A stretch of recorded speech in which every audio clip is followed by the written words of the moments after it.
Please Sandeep ji, आपका दरबार संपूर्ण विश्व में न्यारा है और ये जो युवक लोग यहाँ पधारते हैं इनको मैं नमन करता हूँ, किंतु ये हैं बड़े नटखट। हमारे चैनल में कमेंट छोड़ते चले गए कि आपको पधारना ही होगा, तो हमने सोचा यहाँ भारतवर्ष के युवा वर्ग से मिलना हो जाएगा। क्या बात है। मैंने थोड़ा सा आपके बारे में पढ़ा, तो आप IIT IIM से पास आउट हैं जी। फिर इस पाथ पर आप कैसे आए, मतलब उसके पीछे क्या रीजन था? 8वीं कक्षा में जब था तो माइंड के पावर्स को बढ़ाने की दृष्टि से एक किताब पढ़ी, तो उसमें 3-4 ध्यान मिल गए, उनको मैं 10 साल तक करता रहा। अब IIT IIM में जो शिक्षा मिली उसका एक रस अलग था, लेकिन अपने प्रश्न बने रहे कि मैं हूँ कौन, मैं संसार में आया किस लिए, ये संसार बना कैसे। अब हमको साइंस में लॉज पढ़ाए जा रहे थे, लेकिन लॉ मेकर कौन है उसका ज्ञान नहीं था। तो जब MBA शुरू किया, भगवत गीता का अध्ययन प्रारंभ कर दिया और वहाँ से सब प्रश्नों के उत्तर एक साथ मिल गए और मन लगा तो ऐसा रस मिलने लगा जो संसार में कभी मिला ही नहीं था। यदि संदीप जी की अनुमति हो तो इनको एक चुनौती दे दें। हाँ हाँ प्लीज। हमने सुना है कि संदीप जी के प्रेरणा से भारत का युवा वर्ग is on the move and they don't consider themselves second to anyone in the world, right? So आप सबकी सोच में गहराई कितनी है, आप जो पूछना चाहे पूछें। कोई आध्यात्मिक प्रश्न हो तो मजा आ जाएगा। तो प्रहलाद ने कहा था, 5 साल का था ना, उसने कहा कौमार आचरेत प्राज्ञो धर्मान भागवता निह।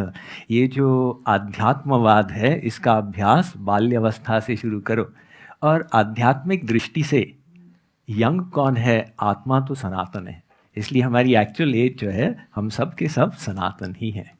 मेरा क्वेश्चन ये है कि जैसे संदीप सर के यहाँ पे आई थी वो सुहानी शाह, उन्होंने उनको आपने वो कर दिया था, बलफ कर दिया था एक तरीके से, जो विचार आपने अपना वो कर लिया था, थॉटलेस चले गए थे बिल्कुल। हाँ। तो उसमें थॉटलेस में मतलब विचार सुनने कैसे जाएं? देखिए, आप थॉटलेस के लिए ट्राई करते जाएंगे और कठिन काम है ना।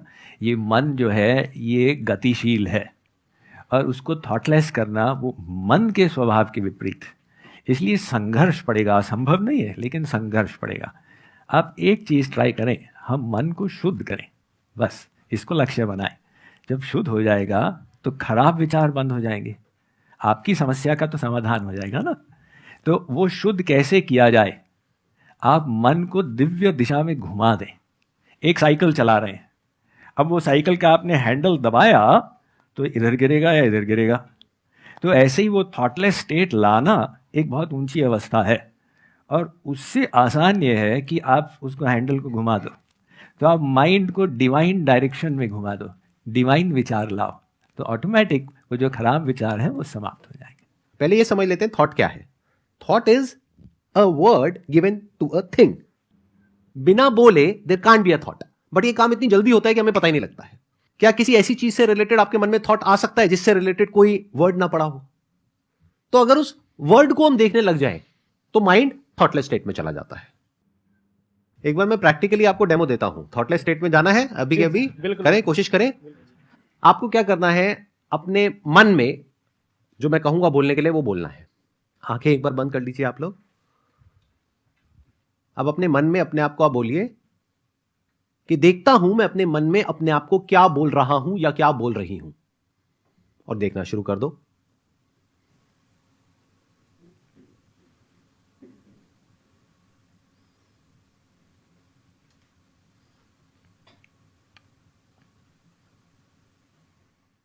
अब धीरे धीरे अपनी आंखें खोल सकते हैं आप लोग। बताइए कितने लोग चले गए थे थॉटलेस स्टेट में?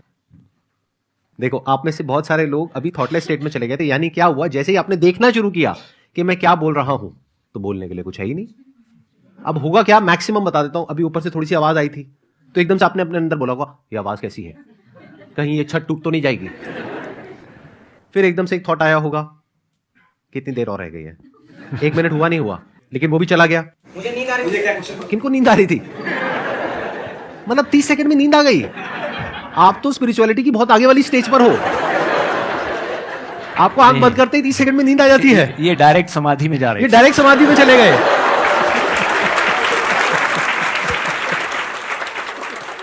If you talk about controlling your thoughts, controlling your mind, or going in a thoughtless state, so first you need to understand deeply and properly what is mind.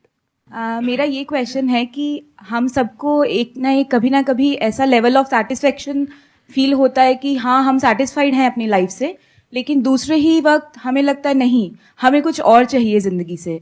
तो वो जो एक संतुष्टि वाली एक फीलिंग होती है, एक लेवल ऑफ कंटेंटमेंट वाली फीलिंग होती है, वो कैसी लाई जाए? बिकॉज दुनिया में कभी भी कुछ भी सब कुछ तो मिल नहीं सकता, तो वो लेवल ऑफ कंटेंटमेंट कैसे फील की जाए? बस मैं वो चीज पूछना चाहती हूँ। सब दुख का कारण असंतोष है। हमारे पास जितना है उसमें हम संतुष्ट नहीं। सतु भवति दरिद्री यस्य तृष्णा विशाला मनसी च परितुष्टे कोर्थवान को दरिद्र। ये भर्तृहरि जी महाराज ने लिखा है कि गरीब कौन है संसार में? कोई अरबपति हो, लेकिन इच्छा है अरे भाई 1 अरब है और वो अडानी जी के पास इतने अरब है तो मेरे पास कमी है। वो व्यक्ति गरीब है क्योंकि वो अभाव का अनुभव कर रहा है। तो समस्या यही है, आप लोगों को सफलता मिली, शिक्षा मिली, सब कुछ मिला। हमारे भारतवर्ष में अधिकांश युवा वर्ग आपकी पोजीशन में आने के लिए लालायित रहेगा, लेकिन इतना मिलने के बाद भी मन में ये है अरे भाई मुझसे आगे तो वो है। तो वो ही विचार हमको दुखी करता है। अब इसके विपरीत हम जो ब्लेसिंग्स हैं जीवन में उनको हम याद करें। भगवान ने 2 आंखें दी, 2 हाथ दिए, 2 पैर दिए, तो अपने हृदय को आभार से, ग्रैटिट्यूड से भर लेंगे। और दूसरी बात इसमें यह है कि एक साइड में असंतुष्ट होना अच्छा है, आध्यात्मिक दिशा में कभी संतोष न करें। अरे आज तक कुछ अध्ययन किया ही नहीं है और बहुत करना है। इसलिए कहा संतोषस्त्रिषु कर्तव्यः स्वदारे भोजने धने। 3 चीजों में संतुष्ट हो जाओ। अपने पति पत्नी में अगर जो गोबर गणेश मिला है अरे ठीक है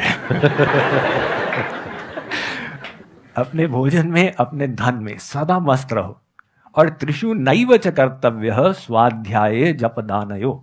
अपने स्वाध्याय में, अपने जप में, अपने दान में कभी भी संतुष्टि मत करो, अभी और बहुत करना है। तो जो स्पिरिचुअल पाथ है उसमें साइमल्टेनियसली तृप्ति भी है और पुनः असंतुष्टि, फिर तृप्ति, फिर असंतुष्टि। ये डायनामिक तृप्ति होती है।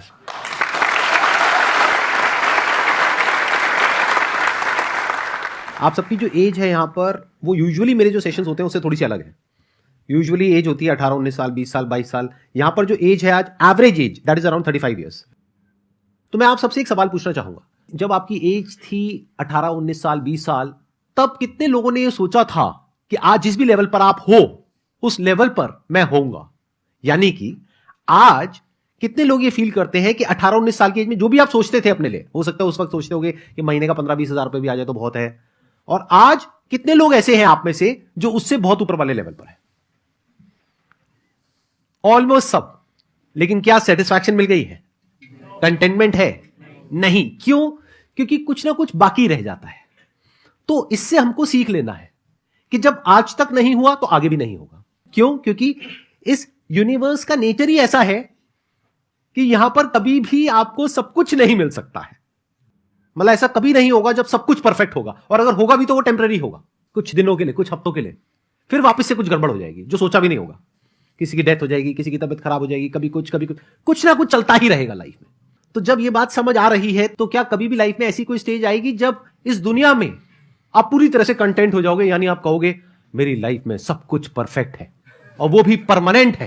क्योंकि अगर वो परफेक्शन की स्टेज आती भी है तब भी बैक ऑफ द माइंड एक डर बना रहता है कि पता नहीं कुछ गलत ना हो जाए, कहीं कुछ गलत ना हो जाए। तो डर तो बना ही हुआ है ना। तो जहां डर है वहां पे खुशी कहां है, कंटेनमेंट कहां है? तो जब हमें ये बात समझ आ चुकी है बारीकी से इस एज ग्रुप में, तो अब हमें आगे अपना टाइम और खराब नहीं करना चाहिए। जो इस दुनिया में कर रहे हैं वो करते रहना है, साथ साथ में थोड़ा बहुत समझने की कोशिश करते हैं कि भगवत गीता में क्या लिखा हुआ है, वेदों में क्या लिखा हुआ है। इसमें हम थोड़ा सा एडिशन करें? हाँ प्लीज प्लीज। ये तो आपने बहुत सुंदर बताया है कि भाई उसमें हम समझे यहाँ कोई तृप्ति नहीं, और साथ ही साथ हम जो कुछ किए केवल आनंद के लिए किए। चाहे करियर था, चाहे विवाह था, चाहे बच्चे थे, अंतिम लक्ष्य यही था कि आनंद मिले। वो आनंद की इच्छा हमारे अंदर क्यों थी? वो आनंद की इच्छा आई कहाँ से? किसी ने तो हमको सिखाया नहीं कि तुम बेटा तुम आनंद चाहो, ऐसा ना हो कि दुख के पीछे भागने लग जाओ। तो आनंद की इच्छा सबके अंदर एक जैसी है। वैसे शक्ल सबकी अलग अलग है, आवाज़ अलग अलग है, लेकिन इस मात्र में हम सब एक हैं। हम सब का एक नारा है, आनंद चाहिए। हमारा वेद कहता है आनंदो ब्रह्मेति व्यजानात्। वो जो ब्रह्म है वो आनंद सिंधु है। उस सिंधु के तुम बिंदु हो। जैसे आप पत्थर को ऊपर फेंकोगे तो नीचे आएगा, ऐसा नहीं कि वो ऊपर गिर जाए, वो नीचे ही गिरता है, क्योंकि वो पृथ्वी का अंश है, पृथ्वी उसको खींच रही है। तो आनंद की इच्छा हमारे अंदर हमको प्रेरित कर रही है दिव्य दिशा में कि तुमको जो सुख चाहिए वहीं पर मिलेगा। जितना भी संसार मिल जाए, आत्मा भीतर से कहती है अभी भी तृप्ति नहीं हुई। तो वो जो तृप्ति हमको चाहिए वो तभी मिलेगी जब हमारी आत्मा अपने अंतिम लक्ष्य तक पहुंच जाएगी। वेदांत की दृष्टि से अगर देखा जाए तो इसको नित्य अनित्य विवेक भी कहते हैं, जहां पर कि हमको ये क्लियरली पता हो कि लाइफ में क्या नित्य है और क्या अनित्य है। अनित्य मतलब टेम्पररी है, जैसे इस दुनिया से जो हमको सेटिस्फैक्शन मिलता है, प्लेजर मिलता है, खुशी मिलती है, वो सब क्या है? टेम्पररी है। ये बात हमको अभी तक समझ आई है या नहीं आई है? तो नित्य अनित्य मतलब क्या कि इस दुनिया में कुछ है जो टेम्पररी है, और इस दुनिया में ही यानी यहीं पर, अभी यहीं पर कुछ ऐसा भी है जो कि परमानेंट है, जिसको ब्रह्म कहा गया है। तो अगर हमारा ध्यान उसकी तरफ चला जाता है, या ये क्वेश्चन ही उठ जाता है कि क्या कुछ परमानेंट भी है इस यूनिवर्स में, या सब कुछ ही टेम्पररी है, और वो जो परमानेंट है क्या वो मुझसे दूर है, क्या वो मुझसे अलग है, या हो सकता है वो मैं ही हूं। तो अगर इस तरह के क्वेश्चंस हमारे अंदर उठने लग जाते हैं, जवाब की तो मैं अभी बात ही नहीं कर रहा, उठने लग जाते हैं, तो हमारी शुरुआत हो गई है स्पिरिचुअल पाथ पे चलने की। जैसे संदीप जी ने बताया है, ये विभिन्न उपाय हैं, कर्म योग, ज्ञान योग, हठ योग, भक्ति योग इत्यादि। हम सबके विभिन्न स्वभाव हैं, लेकिन लक्ष्य वो एक ही है। तो उस एक लक्ष्य को अपनाना यही अध्यात्म है।